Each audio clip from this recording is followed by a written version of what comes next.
Every story has a beginning. For me, the story of Cambridge Analytica and Facebook that has unfolded so spectacularly this past week began in a cafe in Holloway, North London, at the beginning of 2017. I was having a coffee with my colleague Carol Cadwallader. She had recently written a series of articles that set out how certain Google search terms had been hijacked by the alt-right. In the course of that investigation, she explained how she had come across another pattern of activity apparently linking the Trump and Leave EU campaigns, one that appeared to involve the billionaire Robert Mercer, Steve Bannon, then of Breitbart, and a secretive British company called Cambridge Analytica. She laid out the elements of what she knew, and what she didn't, testing her conviction that there's definitely something there. In the year and more since, Carol has painstakingly pieced together that story from its disparate and determinedly obstructive elements.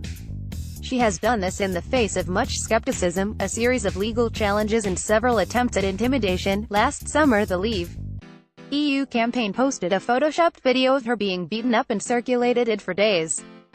Last weekend, however, the something there that Carol had intuited about the story, and its full implications for our democracy, came into proper focus. Trajectory of what happened since is a case study in how complex truths stubbornly pieced together can eventually capture the wider imagination. The first act in this drama was a legal challenge by Facebook, an attempt to suppress Carol's interview with the Cambridge Analytica whistleblower Christopher Wiley the day before it appeared. They must have known a little of what was coming. Quick guide: The Observer is the world's oldest Sunday newspaper, founded in 1791.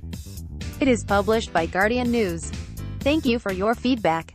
The Observer had made the decision to share the revelations with the New York Times and with Channel 4 News, to pool resources and broaden its reach. Even so, on Sunday morning some experienced commentators initially just shrugged. On his sofa, Andrew Marr felt he could pretty much ignore the story, dismissing it as too complicated to merit much attention. J.K. Rowling, meanwhile, suggested in a tweet that it was surely the story of the year, if not the decade. In the days that followed, the latter reaction has seemed closer to the mark. This was partly down to one of the more memorable pieces of journalistic theater.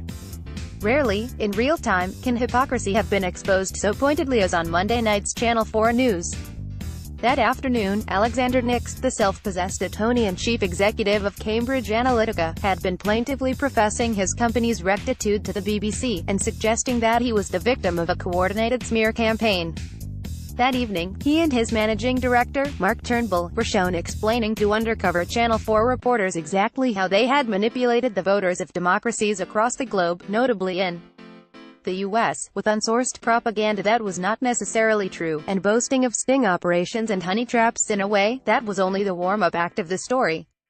Nix's unwitting confessions were in marked contrast to the silence from Facebook's chief executive Mark Zuckerberg.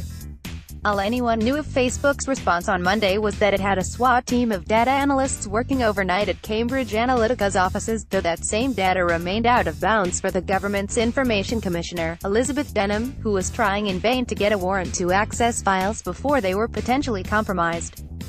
Zuckerberg declined to face his own employees at a meeting on Tuesday, while again a press statement from his PR team suggested that the entire company is outraged. "We were deceived." The continued silence seemed to tell another story, however, not least to Wall Street. In those 2 days nearly $60 billion was wiped off the Facebook market capitalization, and as the silence persisted, a little of Zuckerberg's public relations dilemma became clear. The original legal threat to The Observer was over the question of whether the 50 million profiles handed first to the Cambridge academic Alexander Kogan and then sold on to Cambridge Analytica constituted a data breach. Facebook insisted that it did not, but that insistence itself amounted to a public acknowledgement of a business model that appeared to allow the unauthorized sale of private data. When Zuckerberg did eventually come out to try to explain this, his crafted statement was another effort to make the exploitation of the 50 million profiles seem like a technical problem, a glitch. His tone was the default position of t-shirted Silicon Valley plutocrats who insist that they are on our side, while squirreling away their billions. What had happened was not a data breach but a breach of trust, he suggested, a sentiment he repeats in a personal advertisement in today's newspapers, including The Observer. This appeal to Facebook users' faith in its better nature recalled an infamous recorded exchange from the early days of Facebook at Harvard, when Zuckerberg was in conversation with a friend. "Zuck, yeah, so if you ever need info about anyone at Harvard, just ask. I have over 4,000 emails, pictures, addresses, SNS, friend, what? How'd you manage that one? Zuck, people just submitted it. I don't know why. They trust me.